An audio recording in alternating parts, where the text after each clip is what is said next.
Hello दोस्तों, आज हम पढ़ेंगे ब्रह्मर्षि पितामह पत्री सर जी की आत्म जागृति के रहस्य की किताब संकल्प शक्ति और वाक क्षेत्र। अगला अध्याय, मानव का त्रिक्षेत्र में जीवन। मानव जीवन त्रिक्षेत्र में है, विचारों, कर्मों और शब्दों से मिलकर बना जीवन। मनुष्य का पूरा जीवन इसी त्रिक्षेत्र में व्यतीत होता है। हम मानव जीवन के इन तीन क्षेत्रों के बारे में संपूर्ण ज्ञान प्राप्त करेंगे। त्रिक्षेत्र का अर्थ है तीन क्षेत्र और त्रिक्षेत्र में से तात्पर्य है तीन क्षेत्रों का समाहार। इन तीन क्षेत्रों में ही मानव का संपूर्ण जीवन है। मनुष्य की सारी दुनिया इन तीन क्षेत्रों के इर्द गिर्द घूमती। ये तीन क्षेत्र इस प्रकार है। पहला भावना क्षेत्र यानी विचारात्मक क्षेत्र, दूसरा कर्म क्षेत्र, तीसरा वाक क्षेत्र यानी वचनात्मक क्षेत्र। अंत मानव त्रिक्षेत्र में है। प्रत्येक मानव को स्वयं जीवन के इस रहस्य को समझना जरूरी है, तभी वह जीवन का आनंद ले पाएगा। ये तीनों क्षेत्र मानव के जीवन क्रम में है। मानव जीवन विस्तृत भावना क्षेत्र, विस्तृत वाक क्षेत्र तथा विस्तृत चेष्टा क्षेत्र से परिपूर्ण है। सभी मनुष्य में ये तीनों क्षेत्र समाये हुए हैं। यह तीनों क्षेत्र जीवन यान में अत्यंत महत्वपूर्ण है। प्रत्येक मानव जब तक अपने निजी जीवन को समझ नहीं पाएगा, तब जीवन में आनंद को प्राप्त नहीं कर पाएगा। मनुष्य को अब इसकी जानकारी होनी ही चाहिए कि वह क्या है और कौन है। ईसा मसीह ने कहा है, man knows thy self. Gautam Buddha ने कहा है, अपने आप को जानो। अपने आप को जानने का अर्थ है स्वयं के बारे में जानना और समझना। मैं अर्थात तीन क्षेत्रों का समूह। अपने आप को जानने का अर्थ है मुझे मेरे अपने भावना क्षेत्र, वाक क्षेत्र और चेष्टा क्षेत्र के बारे में जानना चाहिए। जब मैं अपने आप को समझूंगा तब मैं सारे संसार के बारे में जान पाऊंगा, क्योंकि वहाँ भी वे ही तीन क्षेत्र हैं। जो मैं हूँ सो तू है, जित बल देखूं उस बल प्यारा। स्वयं को समझाने का तात्पर्य ही संसार को समझ लेना है। स्वयं पर विजय पाने का तात्पर्य ही विश्व पर विजय पाना है। जो अपने आप में प्रसन्न में जीवन पाए कर सके, वे सारे में कहीं भी किसी भी काल, देश, परिस्थिति में भी प्रसन्न व आनंदमय रह सकता है। जो स्वयं के साथ ही संतुष्ट न रह सके, अर्थात शांतिपूर्वक न रह सके, तो उसका सारे संसार में कहीं भी किसी से भी संतुष्ट अथवा शांतिपूर्वक रहना असंभव है। अंत में अपने जीवन के बारे में आप जानना या समझना। मानव के पास विचार, वाक शक्ति और चेष्टाएं हैं। इन्हीं को हम मनसा, वाचा और कर्मना कहते हैं।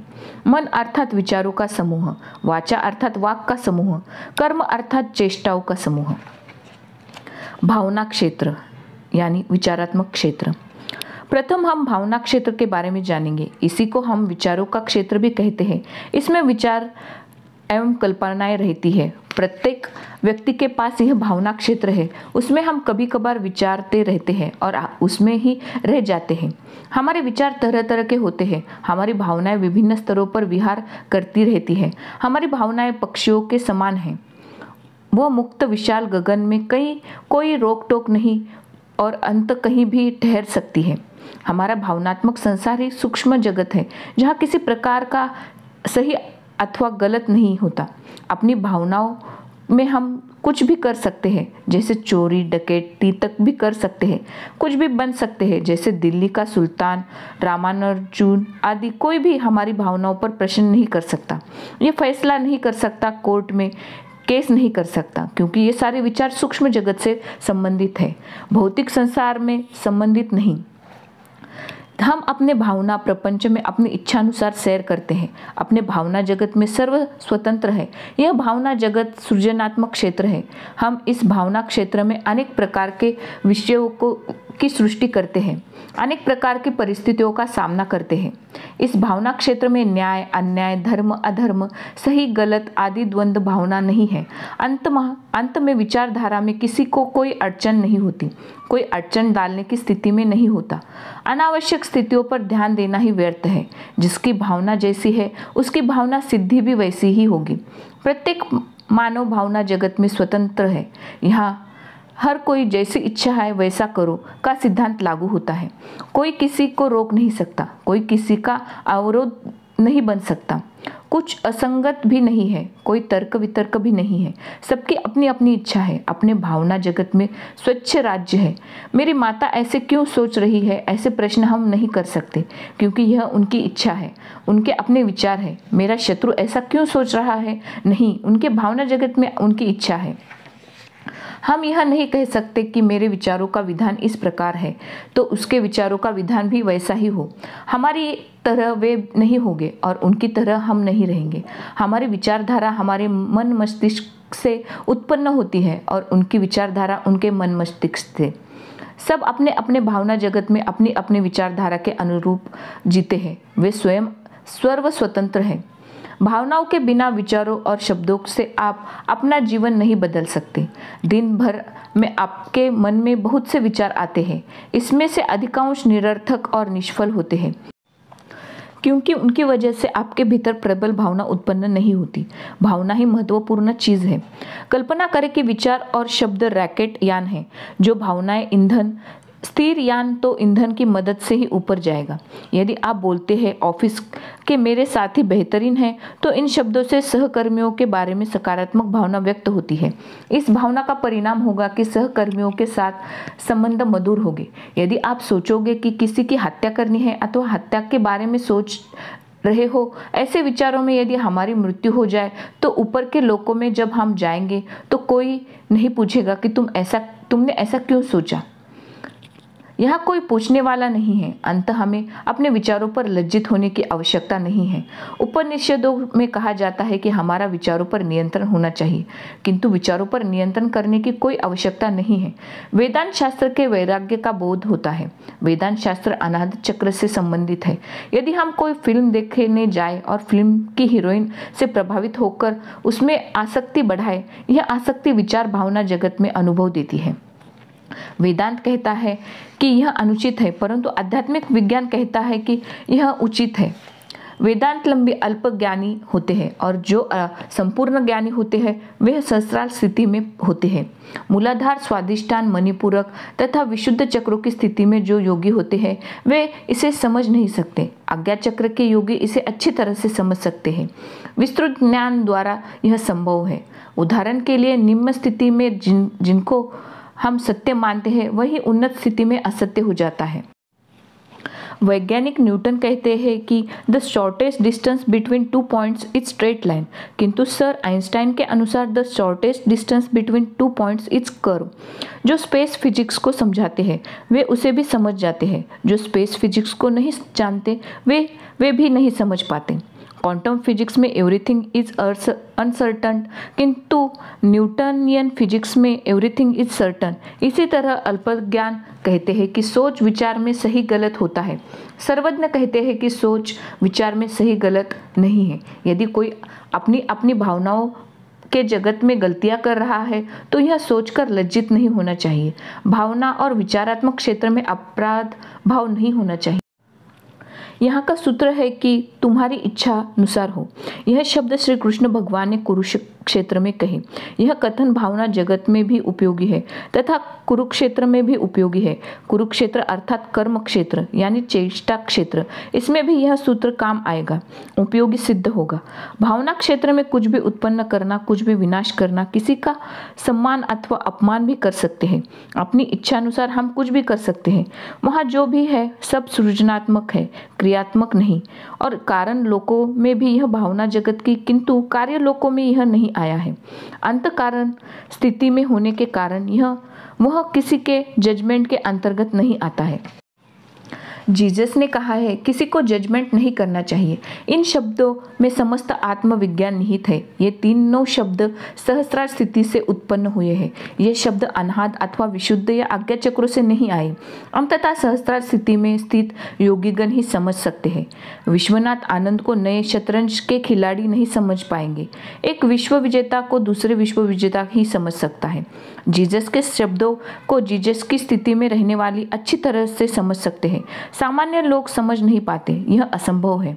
जज मत करो। जज किसी को भी नहीं करना चाहिए, क्योंकि वे कौन है? आप जैसे त्रिक्षेत्रात्मक है वैसे वे भी त्रिक्षेत्रात्मक है, अर्थात वे भी त्रिक्षेत्र में है। उनके अपने भावना क्षेत्र, वाक क्षेत्र और चेष्टा क्षेत्र है।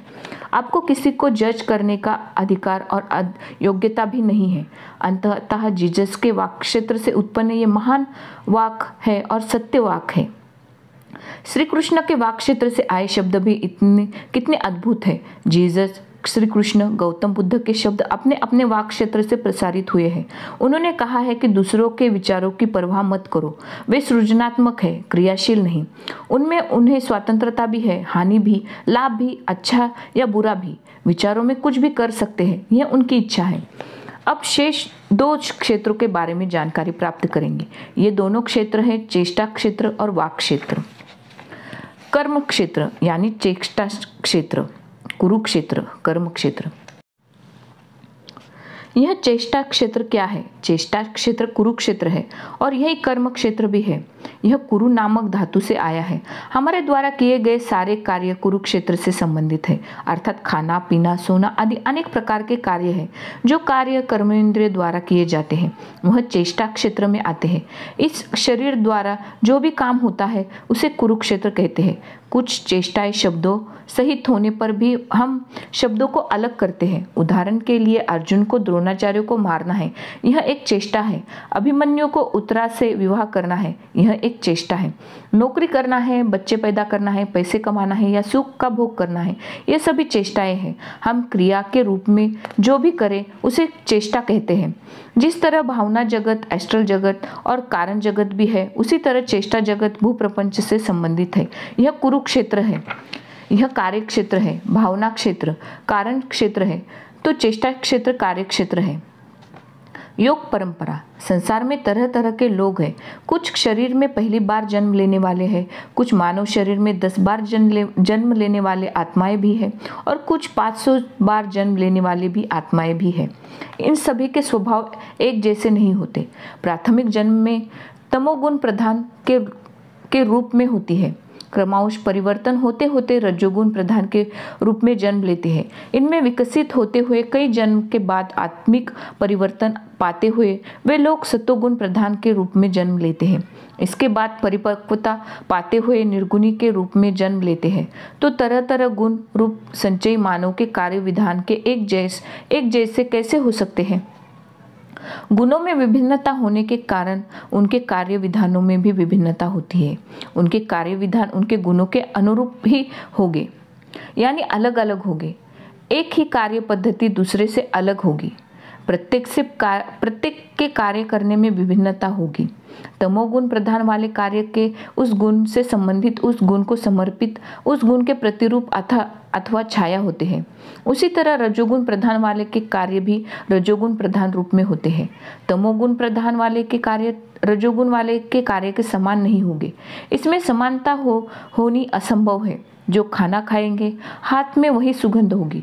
यदि टमाटर की सब्जी खाएंगे तो करेले की गंध कैसे आएगी?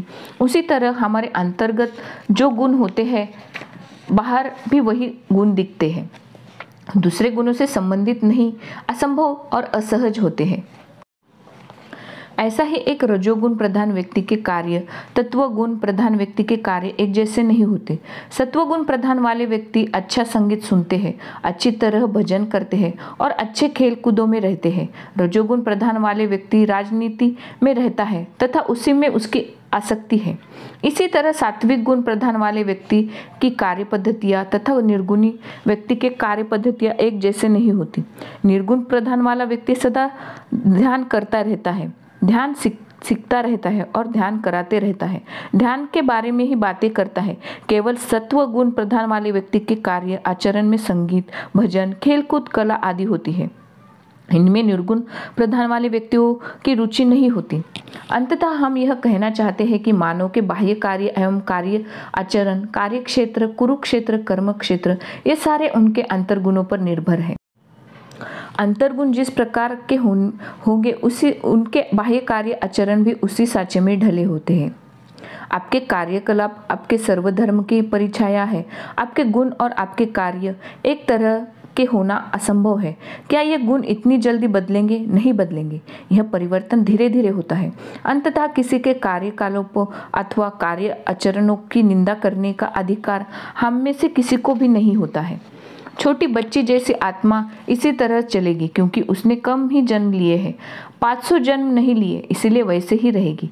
5 जन्मों में जो स्वभाव होते हैं वही रहेंगे, 50 जन्मों में जो गुण होंगे वही रहेंगे। इसी तरह 1000 जन्म लिए हुए व्यक्ति जो कार्य करता है वो वैसे ही करेंगे।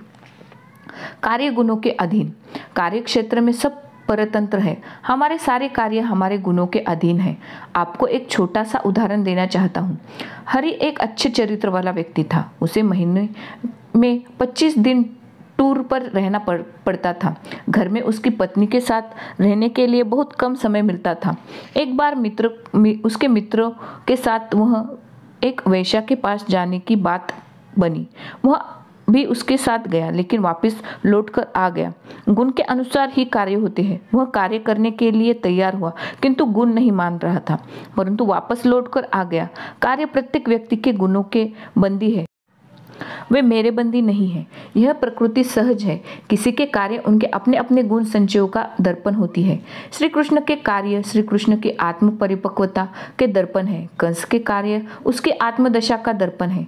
एक शैवश की आत्मा, एक बालात्मा, महान वृक्ष रूपी आत्मा श्री कृष्ण की आत्मा से टक्कर मारे तो क्या होगा? कंस श्री कृष्ण के हाथों मारा गया, अर्थात कंस को स्वर्ग की प्राप्ति हुई, यानी कंस ने अपने गुणों के अनुसार कार्य किया। दूसरे के दोष देखना सबसे बड़ी भूल है। अंततः गलती कहाँ है? गलती तो है ही नहीं। दूसरे का दोष देखना सबसे बड़ी भूल है। अंततः मनुष्य को कुछ जन्मों से तमोगुनी के रूप में जन्म लेना ही पड़ता है, उसके और कई जन्मों में रजोगुनी के रूप में जन्म लेना ही पड़ता है। आत्म परिपक्वता के अनुसार उसके बाद सत्वगुणी के रूप में जन्म लेना पड़ता है। अंतिम जन्मों में निर्गुणी तत्वों में होता है। इसीलिए किसी को भी दोषी ठहराने की आवश्यकता नहीं है। जीसस ने कहा है, एक वेश्या को जब लोग पत्थर मारने लगे तो जीसस ने कहा, आप लोगों में जिस व्यक्ति ने गलती नहीं की केवल वही पत्थर मारे। सभी ने पत्थर नीचे रख दिए। अपने अपने स्तरों पर सभी कोई ना कोई गलती करते रहते हैं, इसी तरह सही भी करते रहते हैं। इसीलिए किसी को भी दोषी ठहराने का सामर्थ्य हम में नहीं है। ऐसे ही किसी की चेष्टाओं की निंदा भी नहीं करनी चाहिए। किसी की चेष्टाओं की निंदा करने की योग्यता भी नहीं है। इस लोक में ही नहीं, किसी और लोक में भी नहीं करनी चाहिए। चेष्टा जगत यह अंतर्गुण जगत का बंदी है। भगवत गीता में श्री कृष्ण कहते हैं कि तमोगुण, रजोगुण, सात्विक गुण प्रकृति सहज है। ये गुण प्रकृति की गोद से आए हैं, गुणों गुणों में बरत रहे हैं। वे तुम नहीं हो, तुम्हारी चेष्टाएं तुम नहीं हो। तुम गुण रहित हो, तुम्हारा तमोगुण तुम नहीं हो, तुम्हारा रजोगुण तुम नहीं हो, तुम्हारा सत्वगुण तुम नहीं हो। तुम गुण रहित हो। गुण तुम्हारे अर्थात में तुम्हारे प्रकृति में है। बाकी प्रकृति की तरह रजो, तमो और सात्विक गुण अपने आप काम करते जाते हैं। तुम उनके प्रति साक्षीभूत बने रहो, साक्षी मात्र बनो। उनके बारे में सोचने की या चिंता करने की कोई ज़रूरत नहीं है। उनके बारे में सोचने की योग्यता भी नहीं है। चलते समय हम छाया के बारे में नहीं सोचते। हम जहाँ जाए हमारी छाया भी सहजता से वहीं जाएगी। हम रुक जाए तो छाया भी रुक जाएगी। तीसरा क्षेत्र वाक क्षेत्र यानी रचनात्मक क्षेत्र। सच्ची क्रियाशीलता को हम वाक क्षेत्र कह सकते हैं। पहला वाक क्षेत्र में भावना क्षेत्र है, दूसरा चेष्टा क्षेत्र और तीसरा वाक क्षेत्र है। वाक क्षेत्र में यहाँ गलतियाँ या भूल है, सही एवं शुद्ध है, ठीक से करने की स्थिति है, ठीक से न करने की स्थिति भी है। यहाँ समर्थता या असमर्थता भी है, यहाँ स्पष्टता और अस्पष्टता भी है, यहाँ शास्त्रीयता और अशास्त्रीयता भी है। यह अंततः जिंदगी सुधरनी है तो केवल वाक क्षेत्र, वाक जगत और वाक प्रपंच को सुधारे। पहले वाले में हम कुछ नहीं करना है, दूसरे वाले में हम कुछ नहीं कर सकते, मात्र तीसरे प्रपंच में बहुत कुछ कर सकते हैं। इसीलिए करना ही है, वाक जगत को ही सुधारना है। यही मुख्य उपदेश है। मानव को अक्सर जहाँ सुधारने की आवश्यकता नहीं होती वहाँ सुधरने का प्रयत्न किया जाता है। जहाँ सुधार नहीं सकते वहाँ भी सुधरने का वह प्रयत्न करेगा। यह दोनों के अज्ञान की चेष्टाएं हैं, ज्ञान की चेष्टाएं नहीं। असली ज्ञानमय चेष्टा यानी जो वाक क्षेत्र है उसमें संपूर्ण सुधार लाना। भगवत गीता में प्रारंभ में अर्जुन ने अपने समस्त विषाद को व्यक्त किया। विषाद कहाँ से उत्पन्न हुआ? शब्दों द्वारा, अर्थात ये अज्ञान के वचन है। ये मेरे पिता है, ये मेरे गुरु है, वह मेरा भाई है, उन्हें मैं कैसे मारूं? वास्तव में तुम्हारे पिता कौन है? तुम्हारे भाई कौन है? तुम्हारे दादा कौन है? तुम्हारे गुरु कौन है? भजो गोविंद नामक ग्रंथ में कृष्णाचार्य जी ने कहा है, तुम्हारी माता कौन है? तुम्हारे पिता कौन है? यह सब सपना है वत्स, उन्होंने समझाया था। अर्जुन के विषाद व्यक्त करने पर कृष्ण ने कहा, रुको हे अर्जुन, तुम अपने वचनों को सुधारो, तुम्हारी वाणी सत्य से दूर है। सत्य वाक क्या है ये मैं बताऊंगा, कहकर श्री कृष्ण ने गीतामृत प्रदान किया। अर्जुन का विषय उनके वाक क्षेत्र से आया था। श्री कृष्ण की भगवत गीता उनके वाक क्षेत्र से आई है। श्री कृष्ण अर्जुन के वाक क्षेत्र को सुधारने के लिए तत्पर थे, परंतु उनकी चेष्टाओं को सुधारने के लिए नहीं। चेष्टा क्षेत्र में भी श्री कृष्ण ने अर्जुन से कहा कि भगवत गीता समाप्त हो गई, जो कुछ कहना था उन्होंने कह दिया। अपने वाक क्षेत्र से जिन महान वाक को बाहर लाना था वे सब बाहर ले आए। उसके बाद उन्होंने कहा कि तुम्हारी इच्छा अनुसार तुम करो। उन्होंने यह नहीं कहा कि मेरी इच्छा अनुसार तुम करो। तुम्हारे सर्वधर्म में जैसा सूझता है, तुम्हारे स्वगुण जैसे प्रेरित करते हैं, वैसे ही करो, वैसे ही उन्नत बनो। गौतम बुद्ध ने भी यही कहा है, अपना दीप आप जलाओ। गुरु का अर्थ कर्म, चेष्टा अपनी इच्छा अनुसार करो। घर छोड़कर जाने के बाद सोच विचार करेंगे, तुम्हारी इच्छा नहीं। हाथ में धनुष लेकर सभी का संहार करना चाहते हो, सबको मार डालना चाहते हो तो मार डालो, भाग जाना चाहते हो तो भाग जाओ। तुम्हारी जो इच्छा है वही करो। तुम्हारी चेष्टा है, तुम्हारी इच्छा, तुम्हारा चेष्टा जगत है, तुम्हारी इच्छा है। मेरे विचारों के अनुसार, मेरे वचनों के अनुसार, मेरी बुद्धि के अनुसार तुम्हें जीने की आवश्यकता नहीं है। अपनी बुद्धि के अनुसार तुम जीवन पाए करो, तुम जो चाहे वही करो। इसमें किसी प्रकार की निंदा नहीं होगी। तुम्हारी निंदा करने का किसी को अधिकार नहीं है। उदाहरण के लिए, धनुष्य को छोड़कर 3 कदम पीछे जाओगे तो तुम्हारा शत्रु तुम पर हंसेगा, तुम्हारी हंसी उड़ाएगा, परंतु तुम क्रोधित होकर उससे पीड़ित हो, परंतु धनुष उठाकर उन सबको विनाश करोगे। हे अर्जुन, हम दोनों के अनेक जन्म लिए हैं, मुझे सब पता है। मुझे तुम्हारे जन्म के बारे में मालूम है, तुम ही अपने जन्मों के बारे में नहीं जानते, इसीलिए तुम रो रहे हो। तुम गुणों के अनुसार कार्य करो, चेष्टा संपन्न करो, उसी से तुम्हें आनंद प्राप्त होगा। इस कुरुक्षेत्र में, कार्य क्षेत्र में अपनी इच्छा अनुसार करो। मार डालना चाहते हो तो मार डालो, मान भंग करना चाहते हो तो मान भंग करो। उसके बाद पुलिस आकर अपनी इच्छा अनुसार करेगी। तुम जो करना चाहो तुम करो, पुलिस जो करना चाहेगी पुलिस करेगी। भावनाओं में सर्व स्वतंत्र है। वाक अर्थात शब्दों में हम सर्वत्र स्वतंत्र हो सकते हैं। हमारे वाक सत्य वाक होने चाहिए, ये बुद्धि द्वारा सुधारे हुए होने चाहिए। वाक बुद्धि युक्त होने चाहिए, बुद्धि रहित वचन नहीं होने चाहिए। शास्त्रीय वचन होने चाहिए, साइंटिफिक टेबर युक्त वचन होने चाहिए। अशास्त्रीय पूर्ण वचन नहीं होने चाहिए। ऐसे वचन निंदनीय है, खंडन योग्य है, अपेक्षा योग्य और त्यागने योग्य है। श्री कृष्ण अर्जुन से कहते हैं, जिस बात के लिए रोना नहीं चाहिए उसी बात को लेकर रोते हुए तुम मुझसे बड़ी बड़ी बातें कह रहे हो। मुझसे बड़ी बड़ी बातें करने की तुम्हारी योग्यता है क्या? तुम कोई महान व्यक्ति हो क्या? अपने स्तर के अनुसार बात करो, अपने स्तर के बाहर की बातें मत करो। तुम्हें जन्म और मरण के बारे में कुछ नहीं मालूम, तुम अच्छाई और बुराई के बारे में नहीं जानते, तुम्हें कुछ भी मालूम नहीं है, तुम कुछ भी नहीं जानते समझते, बिना समझे बातें कर रहे हो। जानते नहीं तो मौन रहो, जानते हो तो बातें करो। तुमने जो बातें की है वे गलत है। कहते हुए श्री कृष्ण ने विवरण दिया, विश्लेषण किया, सुधारा, अर्थात वाक का सुधार भी हुआ, किंतु चेष्टाओं को नहीं सुधारा। दुख है ही नहीं।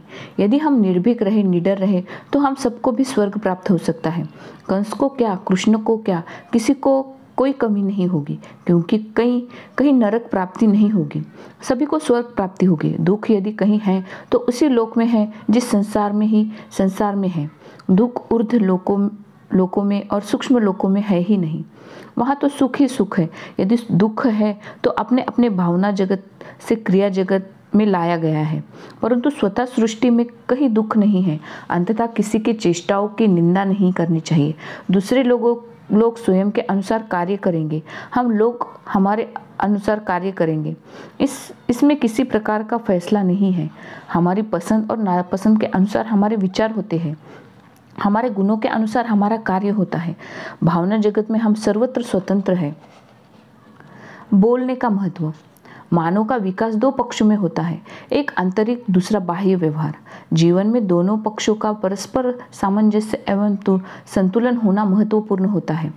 मन की शांति केवल आंतरिक विकास पर ही नहीं बल्कि इस पर निर्भर होती है कि वह बाहरी जगत में कैसी क्रिया प्रतिक्रिया करता है, वह दूसरों से कैसा बोलता है, कौन से गुणों को धारण किए हुए है। मधुर वाणी उन्हीं में से एक गुण है जो व्यक्ति के आंतरिक स्थिति का पता देती है। परिवार, पड़ोसी और समाज व्यक्ति के आंतरिक विकास को परखने की कसौटी होते हैं। उनकी आंतरिक व्यवस्था, व्यवहार और वाणी में परिलक्षित हो जाती है। वाणी का माधुर्य हमें दूसरों से मधुर संबंध बनाने करने में मदद करता है। मानव मन एक उपजाऊ खेत की तरह है जहाँ निरंतर बीज बोए जाते हैं। बीज सिद्धांतों, विचारों व धारणाओं के होते हैं। मानव मन रूपी मिट्टी में विचार रूपी बीजों से ही शब्द का पौधा बाहर आता है। आम की गुठली बोने पर आम ही हाथ आएगा। करेले का बीज बोओगे तो कड़वा करेला ही पाओगे। तुम विचार का एक बीज बो देते हो, फिर खुद ब खुद विकसित हो जाता है। हमारे जीवन के अर्थात चिंतन के असंख्य आयाम होते हैं। अक्सर मानव मन डर के बीजों के लिए ज़्यादा उपजाऊ होता है। यूँ तो हर आदमी का मन उपजाऊ है, पर केवल उन्हीं प्रकार के बीजों के लिए जिनके लिए वह तैयार है। महत्वपूर्ण है यह देखना कि हमारा मन कैसे बीजों के लिए अधिक उपजाऊ है, और वाणी भी उनमें से एक है। हमें मन को प्रेम के बीजों को स्वीकार करने के लिए तैयार करना है। शब्दों का प्रभाव कल्याणकारी और विध्वंसक दोनों प्रकार का होता है। हिटलर का ही दृष्टांत लेते हैं। उसने केवल भय के बीज को ही बोया और वे विकसित होकर ताकतवर हो गए। हिटलर के शब्दों का प्रभाव देखिए। उग्र वक्ता भीड़ को, जन समुदाय को उत्तेजित करके उससे भयंकर कार्य करा डालते हैं। हिटलर के भाषण से समस्त संसार में हलचल मच गई, डर पैदा हुआ। परिणाम द्वितीय विश्व युद्ध।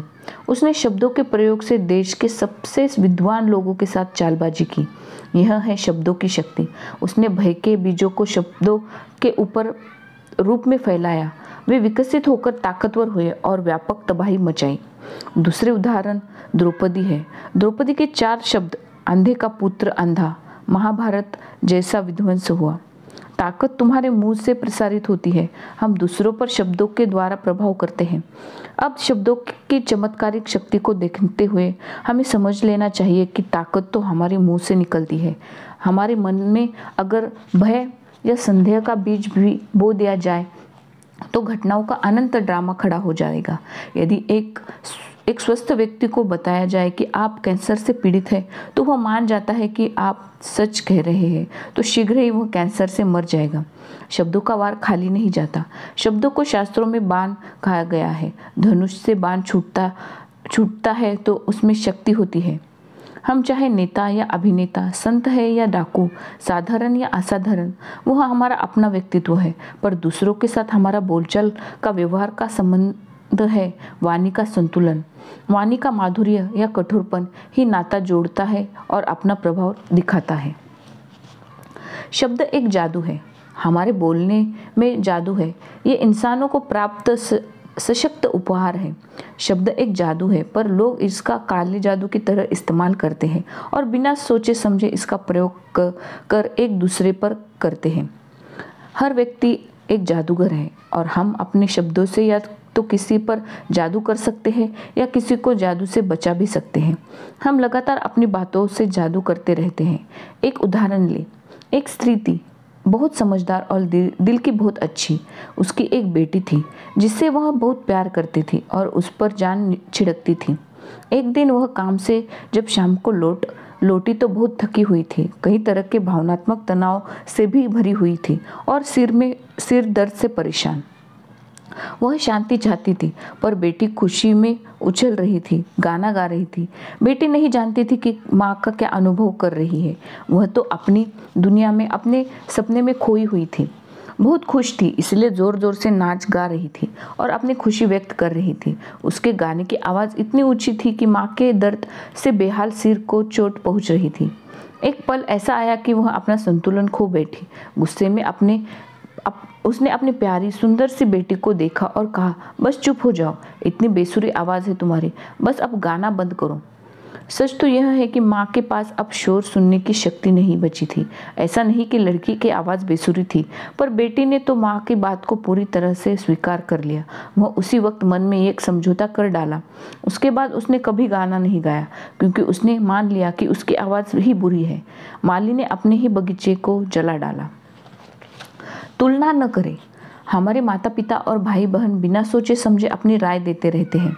हम उन पर विश्वास भी कर लेते हैं और डर कर जीते भी रहते हैं, क्योंकि हमें यह बताया जाता है कि हम खेलों में अच्छे नहीं हैं, हमें तैरना नहीं आता या हम लिखने में पीछे हैं। अनजाने में बच्चे को तुलना करना सिखा दिया। क्या तुलना आवश्यक है? कभी जीव जंतुओं ने तुलना की, कभी वनस्पति ने तुलना की, तो कभी ये मानो तू क्यों तुलना करता है? जो है जैसा है उसी को स्वीकार करना सीख ले और बच्चों पर प्रोत्साहन भरे शब्दों का प्रभाव करके जादू देख। लड़के रोते नहीं और लड़कियां पेड़ों पर नहीं चढ़ती, ऐसे तुलनात्मक शब्दों को सुनकर भावनाओं को छिपाने वाले पुरुष और शारीरिक मेहनत से डरने वाली महिलाएं जन्म लेती है। माता पिता अपने संस्कार, अपने विश्वास और आस्था बच्चों पर डालते हैं। उनकी अनेकों भावनाएं शब्दों के रूप में बच्चों को प्रभावित करती हैं। बच्चे अपना आत्मविश्वास खो देते हैं और अपने बारे में एक विश्वास बना लेते हैं कि उसी के अनुरूप उनका जीवन चलने लगता है। दूसरे के सकारात्मक या नकारात्मक शब्दों ने अपना कार्य किया और व्यक्ति विशेष को दुख पहुंचाया। दुख का कारण अज्ञान है। तुम अपने मन भावना के खिलाफ काम करते हो और उस पर विश्वास करते हो, वही दुखी करता है। आप स्वयं को ठुकराकर निर्णय दूसरों के अनुसार सही या गलत में करते हो और स्वयं के खिलाफ होते हो। आप स्वयं को अपनी वर्तमान स्थिति के अनुसार नहीं जांचते, वरना दूसरों के अनुरूप जांचते लगते हैं। कभी कभी दुख दूसरों के गलत दृष्टिकोण या शब्दों के प्रयोग से नहीं, बल्कि सामान्य ज्ञान प्रयोग में न लाने के कारण भी होता है। पाप कब शुरू होता है? जब हम खुद को नकार देते हैं। आत्मस्वीकृति सबसे बड़ा पाप है। यहाँ पे हमारा यह अध्याय समाप्त होता है। मिलते हैं हम अपने अगले अध्याय में। नमस्कार।